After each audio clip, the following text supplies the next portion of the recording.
মুসল্লিন কেরাম, আজকের খুতবায় আমাদের নির্ধারিত আলোচ্য বিষয় হচ্ছে জিহাদ ফি সাবিলিল্লাহর পরিচয়, অর্থাৎ জিহাদের পরিচয়, জিহাদের গুরুত্ব, তাৎপর্য, জিহাদ এবং সন্ত্রাসের মধ্যে পার্থক্য। খুবই গুরুত্বপূর্ণ একটি বিষয়, এই বিষয়ে আমরা আলোচনা করব।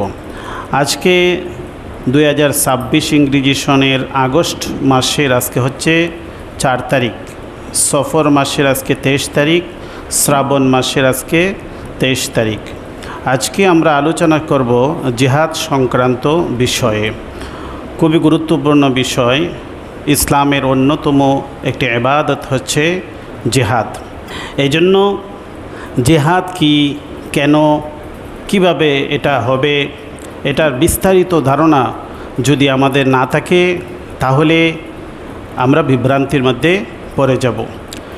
যেহেতু কোরআন এবং হাদিসের মধ্যে, কোরআনের বহু আয়াতের মধ্যে আল্লাহ পাক রব্বুল আলামিন জিহাদের কথা বলেছেন এবং হাদিসের মাঝে রাসূল করিম সাল্লাল্লাহু আলাইহি ওয়াসাল্লাম এ বিষয়ে দিক নির্দেশনা দিয়েছেন।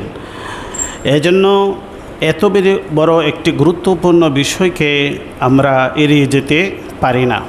এছাড়া এই বিষয়টা নিয়ে বিশ্বব্যাপী বিভিন্ন বিভ্রান্তি রয়েছে, মুসলমানদের বিরুদ্ধে অপপ্রচার রয়েছে, এর অপপ্রয়োগও রয়েছে। এজন্য আমাদেরকে এই বিষয়ে খুবই যত্ন সহকারে, খুবই মনোযোগ সহকারে এই বিষয়টা সম্পর্কে আমাদেরকে ধারণা নিতে হবে। জিহাদ শব্দটির আবিধানিক অর্থ হচ্ছে প্রচেষ্টা করা, পরিশ্রম করা, দ্বীনের জন্য, ইলায়ে কালিমাতুল্লাহর জন্য, দ্বীন ইসলামের প্রসারের জন্য যে কোনো ধরনের প্রচেষ্টা, পরিশ্রমকে জিহাদ বলা হয়। এটা আবিধানিক অর্থে। এই যে আমরা আজকে জুমার সালাতের জন্য মসজিদে একত্রিত হয়েছি, এটাও জিহাদের অন্তর্ভুক্ত। এখানেও আমাদেরকে পরিশ্রম করতে হয়েছে, ধৈর্যের প্রয়োজন হয়েছে, পরিশ্রম করে প্রস্তুতি নিয়ে মসজিদে আসতে হয়েছে। এইভাবে জিহাদের ব্যাপকতা রয়েছে। জিহাদ এমন একটি শব্দ যার এটা ব্যাপক অর্থবোধক জিহাদ। আর জিহাদের দুটি পর্যায় রয়েছে। একটি জিহাদের একটি অর্থ হচ্ছে দ্বীনের যে কোনো প্রচেষ্টা করা, দ্বীনের প্রচার প্রসারের জন্য লেখালেখি করা, বয়ান বক্তৃতা করা, দ্বীনের দাওয়াত দেওয়া, সবগুলো জিহাদের অন্তর্ভুক্ত। আর জিহাদের আরেকটি পর্যায় হচ্ছে সশস্ত্র সংগ্রাম, সশস্ত্র মানে জিহাদ। এই সশস্ত্র জিহাদ কখন হবে, কখন অনুমোদিত হবে, এ ব্যাপারে কোরআন এবং হাদিসের মধ্যে বিস্তারিত নীতিমালা রয়েছে। যদি ইসলামের যে সশস্ত্র যুদ্ধ, সশস্ত্র লড়াইয়ের কথা বলা আছে, সেটা শুধু আমরা শুনলাম, কিন্তু এর নীতিমালা সম্পর্কে যদি আমাদের ধারণা না থাকে, এর শর্ত শরাইত সম্পর্কে যদি আমরা ধারণা না নেই, তাহলে আমরা জিহাদ এবং সন্ত্রাসকে একসাথে গুলিয়ে ফেলব। ক্ষেত্র বিশেষ সন্ত্রাসকে আমরা জিহাদ মনে করব, আর জিহাদকে আমরা সন্ত্রাস মনে করব, যেমনটা হচ্ছে। এর কারণ হচ্ছে অজ্ঞতা। এই অজ্ঞতার কারণে, কোরআন এবং হাদিস সম্পর্কে ধারণা না থাকার কারণে আমাদের মধ্যে এরকম বিভ্রান্তি তৈরি হয় এবং উদ্দেশ্য প্রণোদিতভাবে যারা মুসলমানদের শত্রু, তারা সমাজের মধ্যে এই ধরনের বিভ্রান্তিগুলা ছড়িয়ে দেয়। এজন্য আমাদের একজন সচেতন মুমিন মুসলমান হিসেবে আমাদের দায়িত্ব হচ্ছে এই বিষয়ে কোরআন এবং হাদিসের মধ্যে কী নীতিমালা রয়েছে, কী দিক নির্দেশনা রয়েছে, সেটা আমাদেরকে ধারণা নিয়ে নিতে হবে। তাহলে জিহাদ একটি হচ্ছে সাধারণ অর্থে জিহাদ, আর আরেকটি হচ্ছে বিশেষ অর্থে জিহাদ। এই জিহাদ শব্দটি পবিত্র কোরআনুল কারীমের মধ্যে আল্লাহ পাক রব্বুল আলামিন 41 বার এই শব্দটি উল্লেখ করেছে। আর জিহাদ সংক্রান্ত আয়াত গবেষকগণ বলেছেন পবিত্র কোরআনুল কারীমের মধ্যে প্রায় 600 আয়াত রয়েছে জিহাদ সংক্রান্ত। আর জেহাদের আরেকটি পর্যায় হচ্ছে, চূড়ান্ত পর্যায় হচ্ছে সশস্ত্র লড়াই, সশস্ত্র যুদ্ধ। এটাকে কোরআন এবং হাদিসের ভাষায় বলা হয় কিতাল। তাহলে কিতাল হচ্ছে জিহাদের একটি পর্যায়, জিহাদের একটি পর্যায় হচ্ছে কিতাল। কিতাল মানে সশস্ত্র লড়াই, সশস্ত্র যুদ্ধ। তাহলে আমরা বুঝতে পারি জিহাদ মানেই সশস্ত্র সংগ্রাম নয়, জিহাদের অনেক পর্যায় আছে। একটা জিহাদের একটি পর্যায় হচ্ছে সশস্ত্র লড়াই, এটাকে কোরআন হাদিসের ভাষায় বলা হয় কিতাল। পবিত্র কোরআনুল কারীমের মধ্যে বহু আয়াতের মধ্যে আল্লাহ কিতালের কথা বলেছেন, এবং এই কিতাল সশস্ত্র লড়াই অর্থে এই কিতাল শব্দটি কোরআনের মধ্যে প্রায় 30 বার উল্লেখ করা হয়েছে। তাহলে যেহেতু কোরআনের মধ্যে এই দুটি শব্দ উল্লেখ রয়েছে, জিহাদ শব্দটিও উল্লেখ রয়েছে 41 বার, আর কিতাল শব্দটি উল্লেখ রয়েছে 30 বার। তাহলে এই কোরআনের একটি শব্দকেও যদি কেউ অস্বীকার করে তাহলে সে মুসলিম থাকতে পারে না, সে ইমানদার থাকতে পারে না। এটা হচ্ছে আমাদের বিশ্বাসের বিষয়। এই জন্য আমাদেরকে, যেহেতু এই শব্দগুলা কোরআন এবং হাদিসের মধ্যে রয়েছে, অতএব এর বাস্তব প্রয়োগ এবং নীতিমালা সম্পর্কে আমাদেরকে ধারণা থাকতে হবে। যেমন ডাক্তারি বই পুস্তকের মধ্যে সার্জারির কথা উল্লেখ আছে, অস্ত্রোপচারের কথা উল্লেখ আছে, কাটাকাটির কথা উল্লেখ আছে, কিন্তু এর সাথে সাথে এর একটি নীতিমালাও আছে। নীতিমালা যদি কেউ না জানে, এটা কখন কোথায় এই অস্ত্রোপচার হবে, কারা করবে, এ ব্যাপারে নীতিমালা আছে। এই নীতিমালা যদি কেউ না জানে, যে শুধুমাত্র ডাক্তারি কিতাবের মধ্যে অস্ত্রোপচারের কথা আছে, ছুরি চালানোর কথা আছে, কাটাকাটির কথা আছে, যে মন চায় সেই যদি চাকু হাতে নিয়ে কাটাকাটি শুরু করে দেয়, তাহলে কি এটা চিকিৎসা হবে না অপচিকিৎসা হবে? এটা চিকিৎসা হবে না, বরং এটা সন্ত্রাস হবে। এই জন্য কোরআন এবং হাদিসের মধ্যে জিহাদের কথা উল্লেখ আছে, কোরআন এবং হাদিসের মধ্যে কিতালের কথা উল্লেখ আছে। তাই বলে এর নীতিমালা না জেনে যে মন চায় সেই যদি অস্ত্র ধারণ করে, তাহলে এটা কি হবে না? জিহাদ হবে না, কিতাল হবে না, বরং ওই ডাক্তারের অপচিকিৎসার মতো এটাও কি হয়ে যাবে? ডাক্তারি না হয়ে এটা সন্ত্রাস হয়ে যাবে। এই জন্য আমাদেরকে খুবই সুচিন্তিতভাবে, খুবই মনোযোগ সহকারে এ বিষয়ে আমাদেরকে জ্ঞান থাকতে হবে, আমাদের ধারণা থাকতে হবে। আমরা প্রথমেই এই দুইটি শব্দর যে পার্থক্য রয়েছে এবং বাস্তব প্রায়োগিকভাবে কি কি শর্ত শরাইত আছে সেগুলো আমরা জেনে নিতে হবে। তো জিহাদ আমরা প্রথমেই আলোচনা করেছি, জিহাদ হচ্ছে একটি ব্যাপক অর্থবোধক একটি শব্দ, আর জিহাদের একটি চূড়ান্ত রূপ হচ্ছে কিতাল, অর্থাৎ সশস্ত্র সংগ্রাম। এখন মানে কিতাল মানে কি? কিতাল শব্দের শাব্দিক অর্থ হচ্ছে কাটাকাটি করা, কাতলু হত্যা করা। কিতাল মানে একজন আরেকজনকে হত্যা করা। যুদ্ধের মধ্যে কি হয়? যুদ্ধের মধ্যে এক পক্ষ আরেক পক্ষকে হত্যা করে। তাহলে এই হত্যার অনুমতি যে আল্লাহ দিয়েছেন, কিতালের অনুমতি দিয়েছেন, সেটা অবশ্যই একটি নীতিমালার অধীনে দিয়েছেন, একটি শর্তের অধীনে দিয়েছেন। শর্ত যদি না মানা হয় তাহলে এটা কিতালের অন্তর্ভুক্ত হবে না, বরং এটা সন্ত্রাস হয়ে যাবে। এই জন্য এই কিতাল শব্দের শাব্দিক অর্থ আমরা জানলাম। মানে কিতাল মানে হচ্ছে লড়াই করা, যুদ্ধ করা, হত্যা করা, একজন আরেকজনকে হত্যা করা। এটা কখন হবে? এই কিতাল শব্দের অর্থ হচ্ছে রাষ্ট্রীয় যুদ্ধ। মানে যুদ্ধ, এটা কোনো ব্যক্তির কোনো যুদ্ধ নয়, কোনো গোষ্ঠীর যুদ্ধ নয়। কিতাল হচ্ছে রাষ্ট্রীয় যুদ্ধ। এই জন্য অনেকেই এই কিতাল, ইসলামী লড়াই, যুদ্ধ বা জিহাদ, এটাকে অনুবাদ করেন ধর্মযুদ্ধ। এটা ইসলামের মধ্যে ধর্মযুদ্ধ বলতে কিছু নাই। এটা বিধর্মীদের বিভিন্ন মানে রীতি রেওয়াজের মধ্যে রয়েছে, তারা ক্রুসেড করে, ধর্মযুদ্ধ করে। এটা না, বরং ইসলামের মধ্যে কেতাল রয়েছে, সশস্ত্র যুদ্ধের নীতিমালা রয়েছে, সেটা হচ্ছে রাষ্ট্রীয় যুদ্ধ।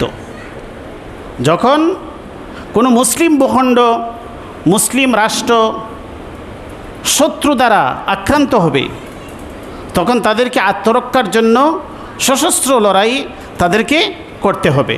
যেমন ইসলামের ইতিহাসে আমরা দেখতে পাই, এটা রয়েছে মহানবী হজরত মুহাম্মদ সাল্লাল্লাহু আলাইহি ওয়াসাল্লাম, তিনি সশস্ত্র যুদ্ধ করেছেন।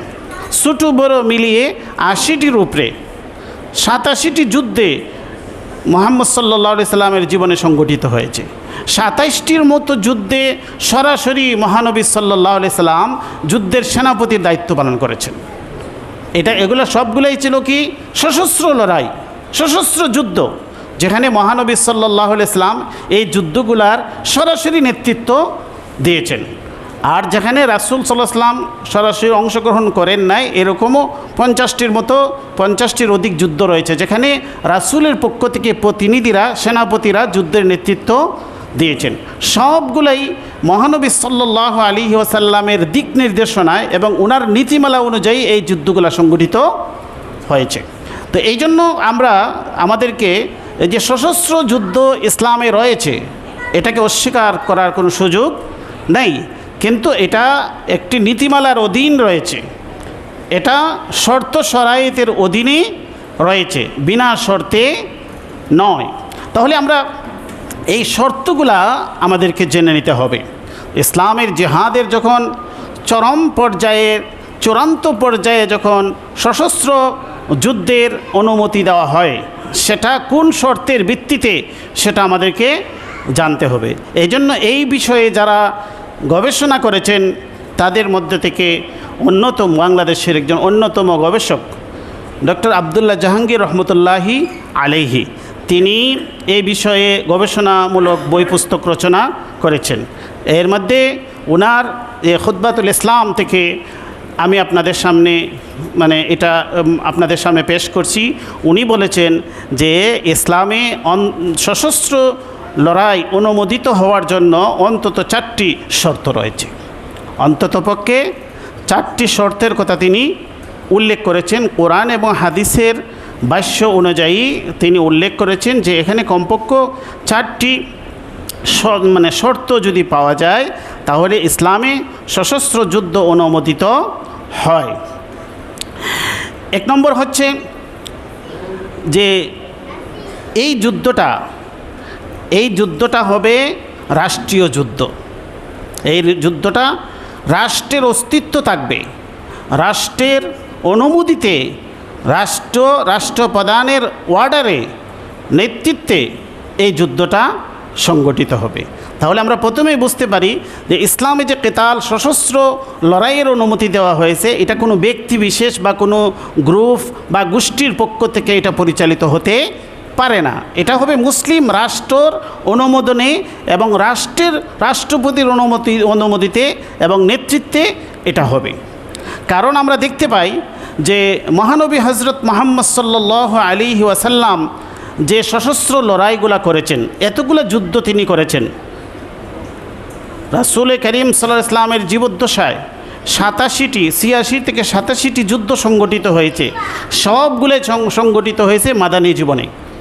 সবগুলো যুদ্ধ সংগঠিত হয়েছে মাদানী জীবনে।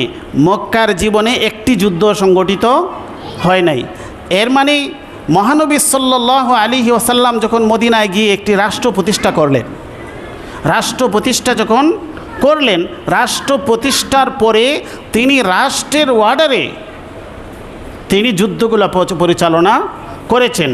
তিনি রাষ্ট্রপ্রধান হয়ে যুদ্ধের অনুমতি তিনি দিয়েছেন। কখনো তিনি সরাসরি যুদ্ধের নেতৃত্ব দিয়েছেন, সেনাপতির দায়িত্ব পালন করেছেন, কখনো তার অনুমতিতে অন্য কোনো সেনাপতি যুদ্ধের নেতৃত্ব দিয়েছেন। তাহলে আমরা দেখতে পাই যে ইসলামের ইতিহাসে রাষ্ট্র প্রতিষ্ঠার আগে কখনো যুদ্ধের কোনো আমরা ইতিহাস দেখতে পাই না।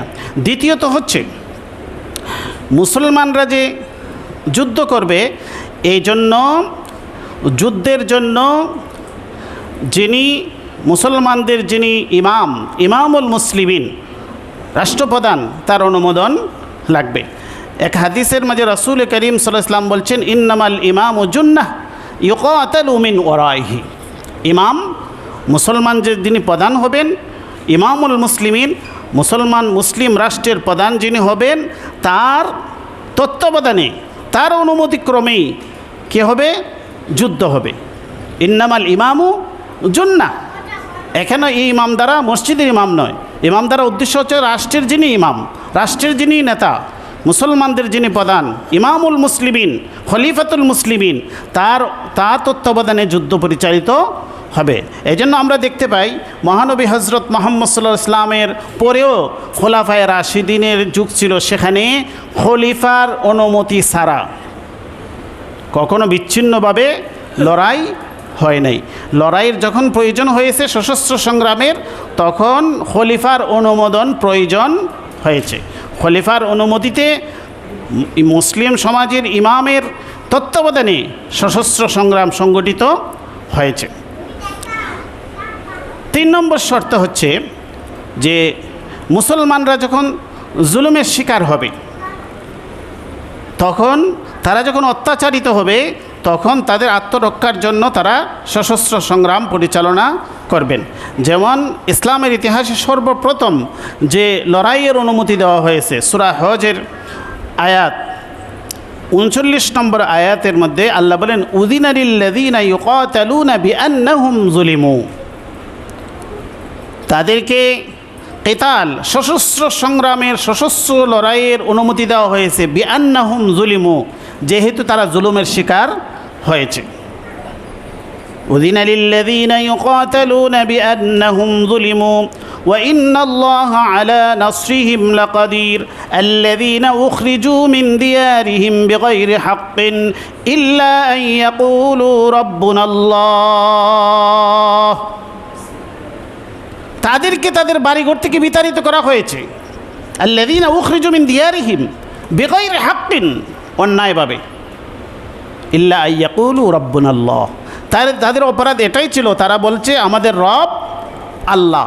এই এক আল্লাহর স্বীকৃতি, তাওহীদের স্বীকৃতি দেওয়ার কারণেই তাদেরকে মক্কা থেকে বিতাড়িত করা হয়েছে।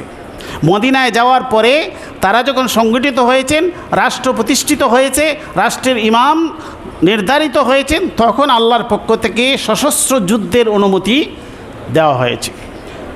উযিনা লিল্লাযীনা ইউকাতালুনা বিআন্নাহুম যুলিমু ওয়া ইন্নাল্লাহা আলা নাসরিহিম লাকাদির। 3টে শর্ত আমরা জানলাম।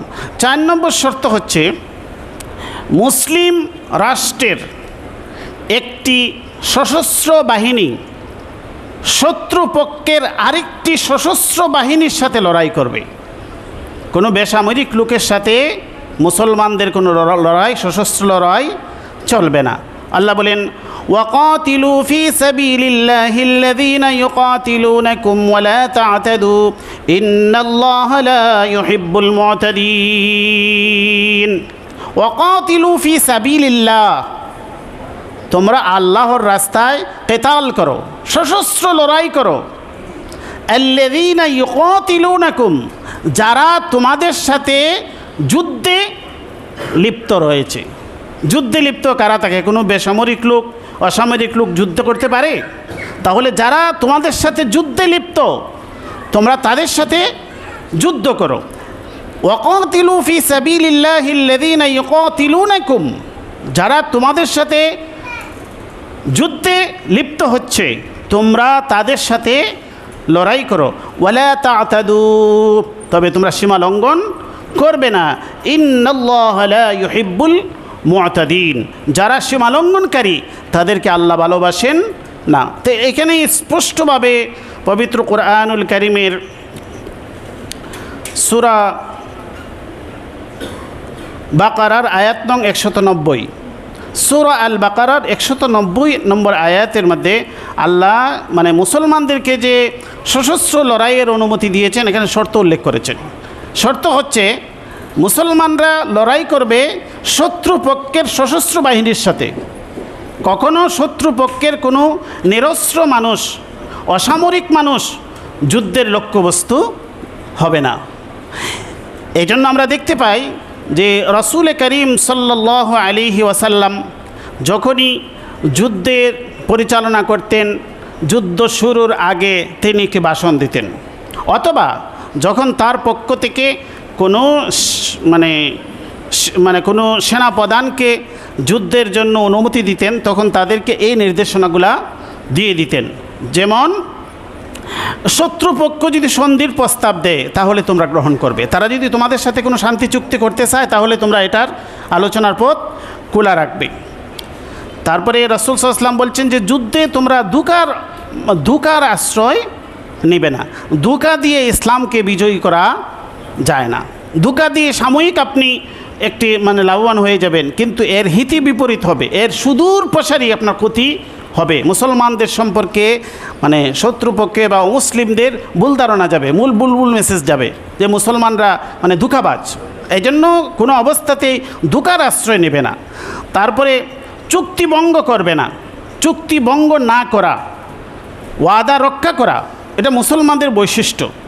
আর কাফেরদের বৈশিষ্ট্য, তারা চুক্তি লঙ্ঘন করে, তারা ওয়াদা ভঙ্গ করে। এজন্য মুসলমানদের যে বৈশিষ্ট্যগুলো সেখানে থাকতে হবে। তারপরে কোনো মানুষ বা প্রাণীর মৃতদেহ বিকৃত করা যাবে না। শত্রুপক্ষের সৈনিক যদি মারা যায় তাহলে তার লাশের সাথে কোনো অসম্মানজনক আচরণ করা যাবে না, তার লাশকে বিকৃত করা যাবে না। কোনো শিশু কিশোরকে হত্যা করা যাবে না, কোনো মহিলাকে হত্যা করা যাবে না, কোনো সন্ন্যাসী বা ধর্মযাজককে হত্যা করা যাবে না, কোনো বৃদ্ধকে হত্যা করা যাবে না, কোনো অসুস্থ মানুষকে হত্যা করা যাবে না, হাসপাতালে আক্রমণ করা যাবে না, কোনো জনপদ ধ্বংস করা যাবে না, একবারে গ্রামকে গ্রাম জ্বালিয়ে দিবেন, এই জনবসতি ধ্বংস করা এটা যাবে না।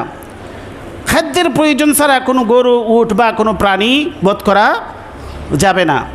যুদ্ধের প্রয়োজন ছাড়া কোনো গাছ কাটা যাবে না। গাছ কাটতেও রাসূল নিষেধ করেছে। তোমার যদি যুদ্ধের কৌশলগত কারণে কিছু গাছ কাটে তোমাদেরকে ক্যাম্প তৈরি করা লাগে বা এইটা সেটা ভিন্ন, কিন্তু গণহারে গাছ নিধন করা যাবে না। এটা বাইহাকি শরীফের মধ্যে এই শর্তগুলা, বাইহাকি 9 নম্বর খণ্ডে 90 নম্বর পৃষ্ঠার মধ্যে এই শর্তগুলা উল্লেখ রয়েছে। তাহলে আমরা দেখতে পাই যে ইসলামে যে জিহাদ এটা একটা ব্যাপক অর্থবোধক শব্দ। আমরা মা বাবার সেবা করাও জিহাদ। দেখুন রাসূল করিম সাল্লাল্লাহু আলাইহি ওয়াসাল্লাম বলেছেন যে একজন সাহাবী এসেছিলেন যুদ্ধে যাওয়ার জন্য। তিনি বলছেন তোমার ঘরে কি বৃদ্ধ মা বাবা আছে? তিনি বললেন আছে। তিনি বললেন ফাজহাদ ফিহিমা, তাদেরকে নিয়ে তুমি জিহাদ করো। তাহলে বৃদ্ধ মা বাবার পাশে থাকা, তাদের সেবা করা, এটাও কি জিহাদের অন্তর্ভুক্ত। তারপরে হজ করাও জিহাদ। আফজালুল জিহাদি হজ্জুন মাবরুরুন, হজ্জে মাবরুর, হজ করা সঠিক নিয়মে, সেটাও কি তা জিহাদের অন্তর্ভুক্ত। আর হজ করা দিয়ে জিহাদের অন্তর্ভুক্ত যারা হজে গেছেন তারা বলতে পারবেন। এটা যারা হজ থেকে আসছেন, সঠিকভাবে প্রয়োগ করছেন, তারা বলছেন যে যুদ্ধের থেকে কোনো অবস্থাতেই কম কষ্ট নয়। যুদ্ধ হজ করা কষ্ট, এই জন্য যুবক থাকতে হজে যেতে হয়, শারীরিকভাবে সক্ষমতা সঠিক থাকতে হজে যেতে হয়। এই জন্য রাসূল সাল্লাল্লাহু আলাইহি ওয়াসাল্লাম হজকে কী বলেছেন? জিহাদ বলেছেন। তারপরে আল মুজাহিদু মান জাহাদা নাফসা, নিজের নাফসের বিরুদ্ধে জিহাদ করা। যে ব্যক্তি করতে পারে নিজের কুপ্রবৃত্তিকে নিয়ন্ত্রণে রাখা, নিজের মন চায় যা চায় তাই করবে, সেটাকে নিয়ন্ত্রণ করা, আত্মনিয়ন্ত্রণ করা, নিজেকে নিয়ন্ত্রিত জীবন যাপন করা, যারা করতে পারে এদেরকে রাসূল বলেছেন মুজাহিদ। আল মুজাহিদু মান জাহাদা নাফসাহু। বরঞ্চ শত্রুর বিরুদ্ধে অস্ত্র ধারণ করে যুদ্ধ করা এটার চাইতেও নিজের কুপ্রবৃত্তিকে নিয়ন্ত্রণ করা এটা কঠিন বিষয়। এই জন্য দেখবেন অনেক সৈনিক সে অস্ত্র ধারণ করে শত শত সৈন্যকে শত্রু বাহিনীকে বধ করতে পারে, সে অনেক কিছু করতে পারে, কিন্তু তার ব্যক্তি আচরণ খারাপ। সে নিজে ব্যক্তিগতভাবে সীমা লঙ্ঘন করে, ব্যক্তিগতভাবে সে অন্যায় অত্যাচার করে। এই জন্য এটা কঠিন বিষয়। এই জন্য নিজেকে আত্মনিয়ন্ত্রণ করা, নিজের নফসকে আয়ত্তের ভিতরে রাখা, নিয়ন্ত্রিত জীবনযাপন করা, এটাকে রাসূল বলেছেন মুজাহিদ। এই জন্য আমরা জিহাদ বলতেই যে আমরা অনেকে মনে করে জিহাদ মানেই কি তা সশস্ত্র যুদ্ধ। এটা আমাদের ধারণা করা যাবে না। জেহাদ এটা ব্যাপক অর্থ, আর জেহাদের একটি পর্যায় হচ্ছে সশস্ত্র যুদ্ধ, আর এটা অবশ্যই একটি নীতিমালার ভিতরে রয়েছে। এর নীতিমালার বাহিরে গিয়ে যারা যেখানে মন চায় সেখানে অস্ত্র ধারণ করবে, যেখানে মন চায় সেখানে বোমা পাঠিয়ে দিবে, এগুলো সন্ত্রাস। এটাকে সন্ত্রাস দিয়ে এটা আমাদেরকে বুঝতে হবে। আল্লাহ পাক রব্বুল আলামিন আমাদেরকে আমলের তৌফিক দান করুন। ওয়া আখিরু দাওয়ানা আলহামদুলিল্লাহি রব্বিল আলামিন। মুসলিম নিকার আমাদের সুন্নত পড়েন।